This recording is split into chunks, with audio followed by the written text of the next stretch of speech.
आप सब भक्तजन जानते होंगे 5 अगस्त 2025 को है सावन पुत्रदा एकादशी, परंतु ध्यान रहे पूजा के कुछ नियम हैं, उनका आपको ध्यान रखना है। साथ ही कुछ कार्य आपको संतान जो है प्राप्ति के लिए, वंश वृद्धि के लिए, घर में सुख शांति, नौकरी, धन प्राप्ति, रोग कर्ज मुक्ति के लिए जरूर करने हैं। आइए जानते हैं व्रत खोलने का समय, व्रत में पूरे दिन क्या खाया जा सकता है, कैसे नियमों का पालन करना है। ध्यान से सुनिएगा, अंत तक बने रहिएगा।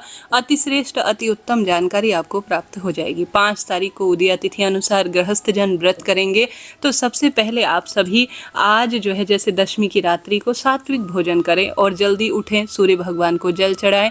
घर की बहुत डीप क्लीनिंग अर्थात बहुत अधिक झाड़ू पोछा घर में नहीं करना है, इससे सूक्ष्म जीव जंतु मर जाते हैं। और कहीं ना कहीं एकादशी व्रत में यह वर्णित है कि इस दिन आपको सात्विक रूप से ही सुंदर तरीके से खाली झाड़ू पोछा ऊपरी तौर पर ही करना है। यही इस व्रत का सबसे सुंदर नियम है। किसी पेड़ की पत्ती गलती से भी न टूटने पाए, इस बात का ध्यान रखते हुए आपको सुंदर तरीके से जो तुलसी पत्र है वह पहले से चढ़ा हुआ ही प्रयोग में लेना है। इसके साथ ही जल्दी उठकर आप पीले रंग के कपड़े पहने, यह श्री नारायण को बहुत प्रिय है। लाल भी पहन सकते हैं, मंगलवार की तिथि है। और आप सभी को नहाने के पानी में गंगाजल जरूर डालना है, यह तन मन को शुद्ध करता है और सबसे सुंदर इसका परिणाम देखा गया है। नहाने के पानी में तुलसी की लकड़ी को भी घुमाकर अगर स्नान करते हैं और निरंतर आप भगवान का सुमिरन करें। कलयुग केवल नाम आधारा, सुमरि सुमरि नर उतर ही पारा। कलयुग में हम भगवान का जितना नाम जाप चलते फिरते करते हैं उतना फल मिलता है, तो भगवान का ज़्यादा से ज़्यादा सुमिरन करते हुए आप जो है इन कार्यों को करें। आप घर के दरवाजे पर सुबह उठते ही एक लंबी बत्ती या गोल बत्ती जैसा भी है आपके पास दीपक प्रज्वलित कर सूर्य भगवान को जल चढ़ाएं। तुलसी में एकादशी तिथि पर जल नहीं चढ़ाया जाता है, इस बात का आप ध्यान रखें। रोज ही हम तुलसी में जल चढ़ाते हैं, एक दिन रविवार और एकादशी पर तुलसी में जल न चढ़ाने का नियम कहा गया है। अब आप सभी इसे माने या न माने, परंतु मैं और पंडित जी हम सब तो इस चीज़ को जरूर से फॉलो करते हैं। अब आप सभी को अपने घर के मंदिर में सुंदर भाव सच्चे मन से सबसे पहले संकल्प कैसे लिया जाता है, जैसे आप संतान प्राप्ति के लिए संकल्प ले रहे हैं या सामान्य सरल तरीके से संकल्प ले रहे हैं, तो ध्यान से सुने। अपने घर के मंदिर में महादेव और श्री नारायण की मूर्ति प्रतिमा को स्थापित करें। सबसे पहले शंख में कच्चा दूध भरकर तुलसी पत्र रखकर ओम श्री विष्णवे नमः या आप सभी शांताकारं भुजंग शयनम पद्मनाभम सुरेश्वरम विश्वाधारम गगन सदृशम मेघवर्णम शुभांगनम या श्री नारायण से संबंधित कोई भी आपको मंत्र आता हो तो वह उच्चारण करते हुए या मोबाइल में उसकी ध्वनि लगाते हुए अगर आप शंख में कच्चा दूध और तुलसी पत्र रखकर विग्रह स्वरूप को, लड्डू गोपाल हो या श्री नारायण को कोई भी स्वरूप हो, उन्हें आप स्नान कराते हैं शुद्ध। उसके बाद जल से जो है दूध से और उसका आप थोड़ा ग्रहण करते हैं तो बहुत सुंदर माना जाता है। इसके बाद महादेव के शिवलिंग पर गंगा जल मिश्रित जल आप समर्पित करें। चाहें तो 3 बार स्वधा स्वधा स्वधा भी बोल सकते हैं। यह स्वधा जो मंत्र है, जो शब्द है, वह पितरों से संबंध रखता है और पितृदोष मुक्त जीवन है तो हर सुख आपको स्वतः ही मिल जाता है।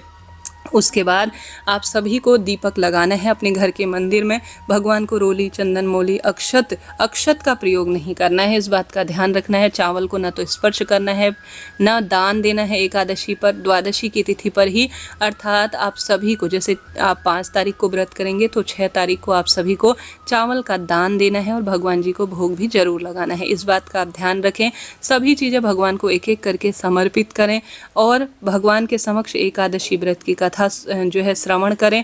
ओम नमो भगवते वासुदेवाय और श्री शिवाय नमस्तुभ्यम महामंत्र की 1 माला का जाप करें। भूल चूक के लिए क्षमा प्रार्थी हों। उसके बाद आप प्रार्थना करें कि हे महाप्रभु, मेरे दुख दारिद्रता का अंत कर मेरे जीवन के रोग दोष कष्ट संकट पीड़ा का निदान करें, ऐसी प्रार्थना करें।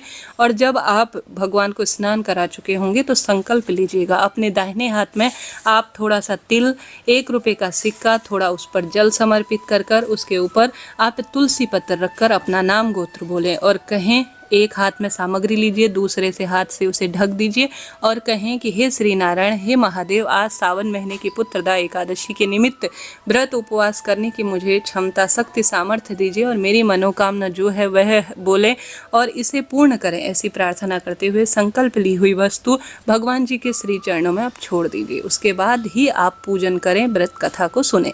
संभव हो तो पूरे दिन रात जो है दीपक प्रज्वलित करते हैं तो बहुत शुभ है। तुलसी की सूखी लकड़ी को को 2 लीजिए और उसमें कच्चा सूत या रुई लपेटकर घी में डुबोकर एकादशी तिथि पर श्री नारायण के समक्ष जरूर प्रस्तुत करना चाहिए। तुलसी की लकड़ी का दीपक हो, तुलसी पत्र श्री नारायण को बहुत प्रिय होता है।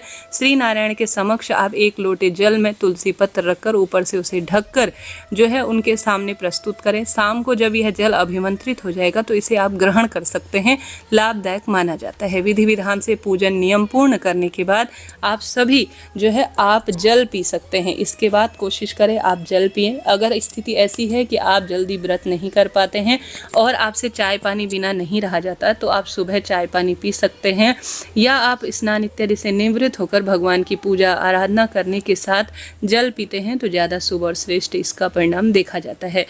फलाहार किया जा सकता है एकादशी व्रत में। आप जो है निर्जल नहीं रह पाते हैं, कोई दिक्कत नहीं, निर्जल रहना आवश्यक नहीं है। आप चाय पानी कॉफ़ी फलाहार खा सकते हैं, पी सकते हैं, परंतु एक जगह बैठकर तसल्ली से पिएं खाएं, कोई दिक्कत नहीं। बार बार मुंह जूठा ना करें। भगवान को भोग लगाकर ही कोई सामग्री आप खाते हैं तो अत्यंत शुभ और श्रेष्ठ परिणाम इसका देखा गया है। तो इन कार्यों को आप ध्यान करें। निंदा चुगली झूठ छल कपट से आप बहुत दूर रहें। जितना सुमिरन करना चाहें उतना भगवान का ध्यान करें। संतान गोपाल मंत्र का आप जाप कर सकते हैं। इस दिन एक सर्वश्रेष्ठ और अति उत्तम उपाय जिसका शास्त्रों में भी प्रमाण मिलता है। खीर वाला उपाय कैसे करना है इससे पहले चैनल पर वीडियो दिखाया गया है बनाकर। उससे पहले नारियल का उपाय बताया गया है, आप उसे जरूर देखिएगा।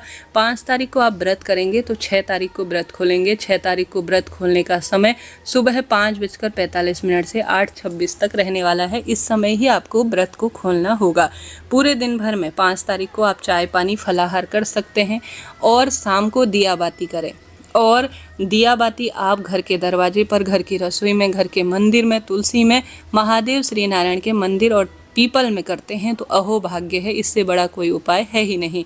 साथ के साथ संतान कामना के तहत इस दिन श्री नारायण ने भगवान श्री कृष्ण स्वरूप में स्वयं पार्थिव शिवलिंग का पूजन किया था। सुबह शाम जब भी मौका मिले किसी पवित्र पेड़, बेलपत्र पेड़ के नीचे, महादेव के मंदिर के प्रांगण में, श्री नारायण के सुंदर स्वरूप पीपल वृक्ष की जड़ में या किसी भी घर के गमले में आप अगर संतान की कामना के तहत मिट्टी को जब गीला करेंगे तो कच्चे दूध या घी से या दही से करें।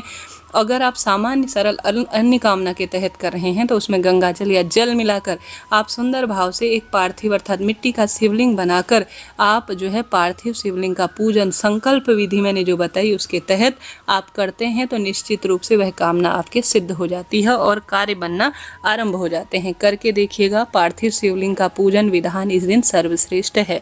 अब एकादशी व्रत पर आप सभी को आवश्यक रूप से शाम को दिया बाती के बाद फलाहार ही करना है। एकादशी व्रत में भोजन नहीं किया जाता है। दूसरे दिन जो व्रत खोलने का समय मैंने बताया उस समय आप अपने व्रत को खोलिएगा, यही श्रेष्ठ विधान है। एकादशी व्रत में शिवलिंग पर चढ़ाया हुआ जल आप पी सकते हैं। नेत्र कंठ मस्तक पर गले पर इसे लगा सकते हैं, इसका श्रेष्ठ सुख कहा गया है। शिवलिंग पर चढ़ाया गया बेलपत्र आप ग्रहण कर सकते हैं व्रत में, इससे संतान सुख तो मिलता ही है और दुर्भाग्य दूर होता है, पुत्र पौत्र का भी वरदान मिलता ही है। इसके साथ साथ आप सभी इस बात का ध्यान रखें कि गुरुजी द्वारा एक श्रेष्ठ उपाय बताया गया है। शिव मंदिर में जाकर 2 बेलपत्र शिवलिंग पर चढ़ाने का, जल चढ़ाने का, दीपक लगाने का और घी और खीर का भोग लगाने का। उसमें से शिवलिंग पर चढ़ाई गई दोनों बेलपत्र को प्रसाद स्वरूप आप संतान कामना पुत्र प्राप्ति के तहत घर ले आएँ। एक बेलपत्र आपको घर जो शिव मंदिर का चौखट है उसके दाहिने हाथ की तरफ दीपक लगाकर चबा चबा कर खा जाना है। दूसरा अपने पति को जरूर खिला देना है। इससे वंश वृद्धि और पुत्र प्राप्ति की कामना सिद्ध कही गई है। करके देखिएगा, क्या पता महादेव इस माध्यम से आपसे शिव पूजा कराना चाह रहे हैं और आपकी कामना सिद्ध हो जाए। आपके घर पर जो एकादशी तिथि पर भोजन करते हैं उनसे कहें कि आज एकादशी है, घर पर प्याज लहसुन तामसिक चीज़ें न प्रयोग करें। महादेव और श्री नारायण को भी भोग स्वरूप आपको इन चीज़ों को नहीं लगाना है। भोग स्वरूप इस दिन आप एकादशी पर तामसिक चीज़ें घर पर बनाए ही ना, इस बात का आप ध्यान रखें। अब जो पारण का समय बताया उस समय आप सभी को जल्दी उठना है। सूर्य भगवान को जल चढ़ाकर अपने घर पर चावल जरूर बनाने हैं। द्वादशी तिथि पर भगवान को भोग लगाकर गौ माता को खिलाकर ब्राह्मण देवता के लिए एक समय का भोजन निकालकर अपने व्रत को आप खोल सकते हैं। तो इस तरह मैंने आपको जानकारी दी कैसे इस व्रत को किया जाता है, क्या नियम है। वीडियो उपयोगी रहते हैं तो लाइक करें, शेयर करें। कोई प्रश्न हो, आपका अपना चैनल है, आप पूछ सकते हैं। राधे राधे।